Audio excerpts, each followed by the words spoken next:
Nous sommes le 15 août 1971. Le président Richard Nixon apparaît à la télévision en direct et annonce que les États-Unis ne convertiront plus les dollars en or. J'ai demandé au secrétaire Connolly de suspendre temporairement la convertibilité du dollar en or ou autre réserve. Cela peut sembler être une simple question technique, mais ce qui suit est monumental. L'argent, autrefois adossé à quelque chose de physique, devient une monnaie fiduciaire pure, soutenue uniquement par le décret du gouvernement. Immédiatement après, les choses commencent à changer. La dette mondiale prend une vie propre et, au cours des décennies suivantes, elle passe de milliards à milliers de milliards. Aujourd'hui, elle s'élève à 345 000 milliards à peu près. C'est 3 fois la taille de l'ensemble de l'économie mondiale.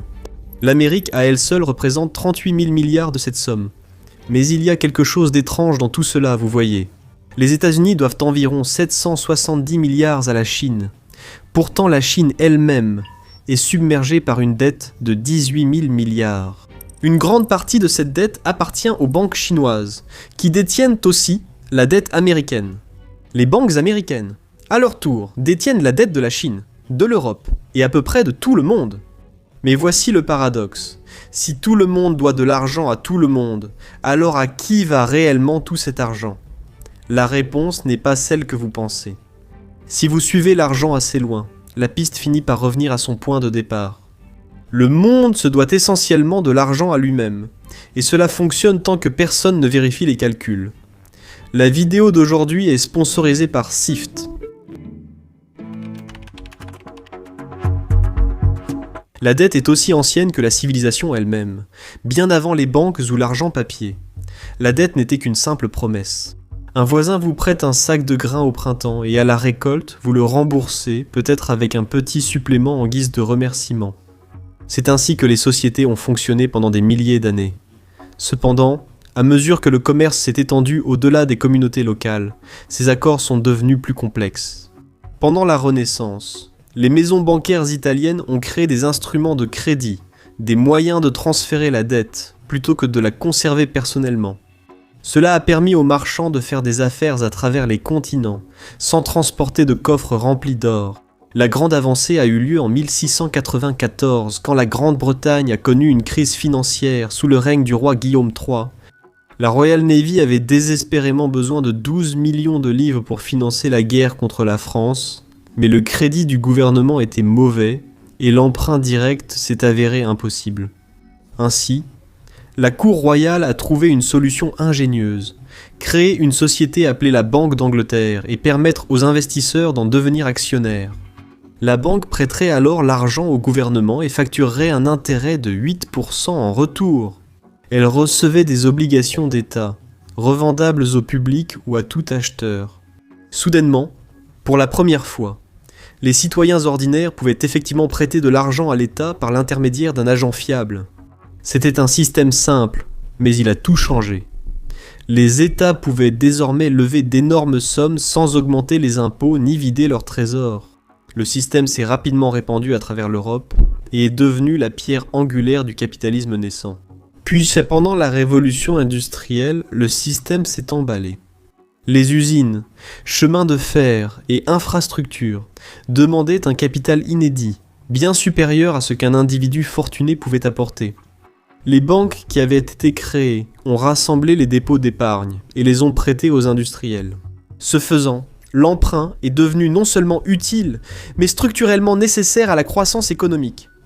Au XXe siècle, la Première Guerre mondiale et la Seconde Guerre mondiale ont poussé les pays à emprunter à des échelles jamais vues auparavant, non seulement pour combattre, mais aussi pour reconstruire par la suite.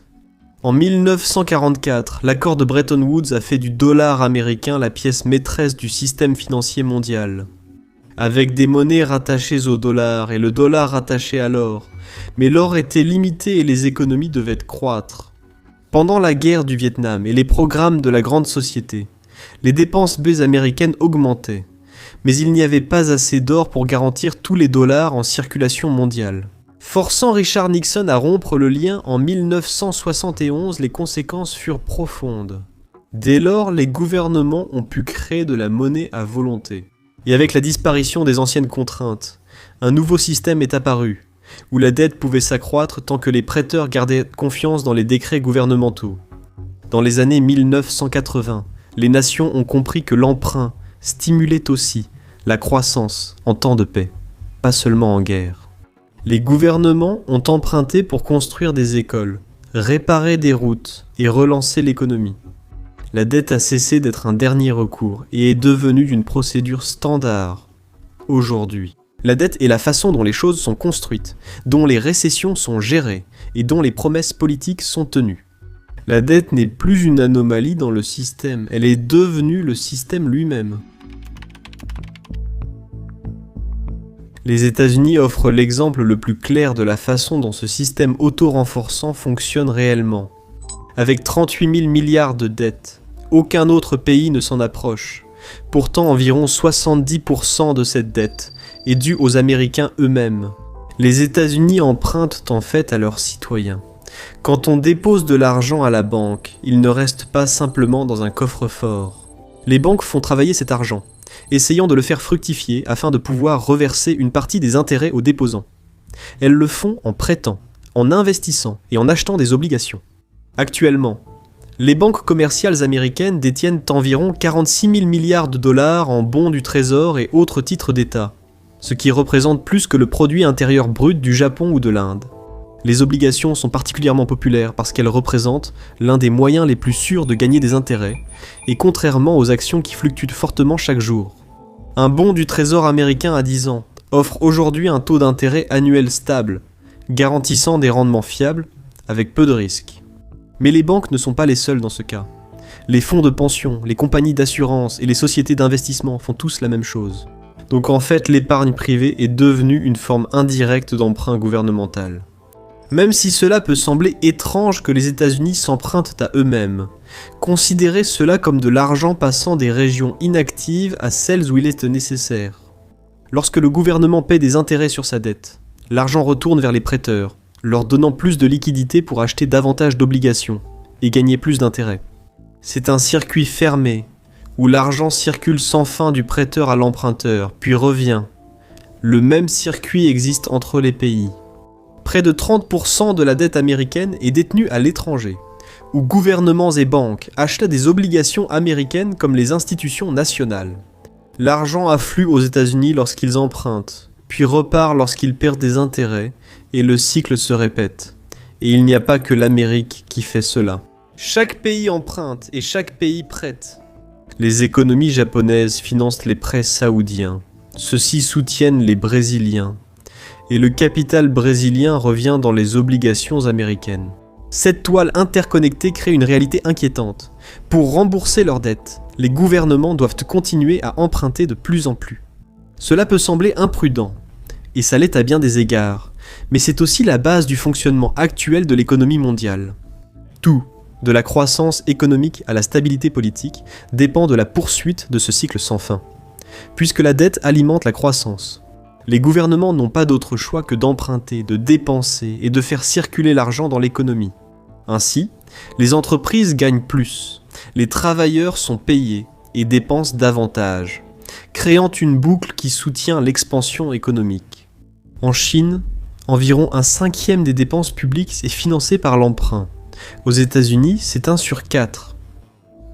Si les gouvernements arrêtaient d'emprunter du jour au lendemain, les dépenses publiques chuteraient immédiatement. L'argent cesserait d'affluer dans l'économie. Les entreprises gagneraient moins. Les licenciements augmenteraient. Et la consommation des ménages s'arrêterait net. C'est exactement ce qui s'est produit quand le Covid a frappé en 2020. Les gens ont arrêté de dépenser, l'économie s'est figée, et les gouvernements ont pris en charge les dépenses non assumées par la population. Aux États-Unis, le gouvernement a emprunté 31 000 milliards en une seule année, ce qui représentait environ 12% de l'économie à l'époque. La Chine, l'Europe et toutes les autres grandes économies ont fait de même. Ce n'était pas vraiment un choix, c'était une nécessité. Cependant, l'argent emprunté doit finalement être remboursé. Si un gouvernement dépense déjà tout ce qu'il collecte pour faire tourner l'économie, alors il doit contracter de nouveaux prêts pour rembourser les anciens. Ainsi, la dette ne quitte jamais vraiment le système, elle ne fait que s'accumuler. Les pays plus riches, comme l'Allemagne et la Suisse, peuvent se permettre de faire tourner ce système. Leurs obligations sont considérées comme sûres, donc ils continuent d'emprunter à de faibles taux d'intérêt. Mais pour les pays en développement, c'est différent. Des coûts d'emprunt plus élevés rendent chaque renouvellement plus cher. Avec le temps, la dette commence à s'auto-alimenter. Des pays comme le Kenya et le Pakistan par exemple, sont coincés dans des pièges de la dette et sont obligés de continuer à emprunter simplement pour payer les intérêts des prêts passés. Ainsi, la même dette qui renforce certaines économies peut finir par en freiner d'autres. Les économies fondées sur la dette comportent des dangers inhérents. Peu importe à quel point le cycle semble fluide, des risques s'accumulent sous la surface à mesure que les gouvernements continuent d'emprunter, que la dette augmente et que les paiements d'intérêts croissent avec le temps. Une part plus importante du budget est consacrée au remboursement des anciens prêts, plutôt qu'au financement des écoles, des hôpitaux ou des infrastructures. Un ratio dette, produit intérieur brut d'environ 100, est désormais considéré comme normal. Et franchement, la dette n'est pas un problème, tant que l'emprunt est peu coûteux et que les prêteurs ont confiance. Mais lorsque les risques politiques changent et que les investisseurs ne veulent plus prêter, le coût de l'emprunt s'envole.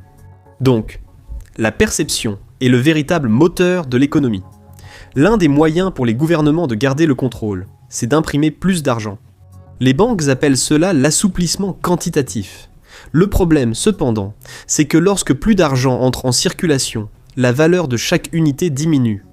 Le résultat, c'est l'inflation et la hausse des coûts quotidiens. Dans les cas extrêmes, cela devient incontrôlable. Au Zimbabwe, en 2008, le gouvernement a imprimé tellement d'argent pour couvrir ses dettes que les prix doublaient chaque jour.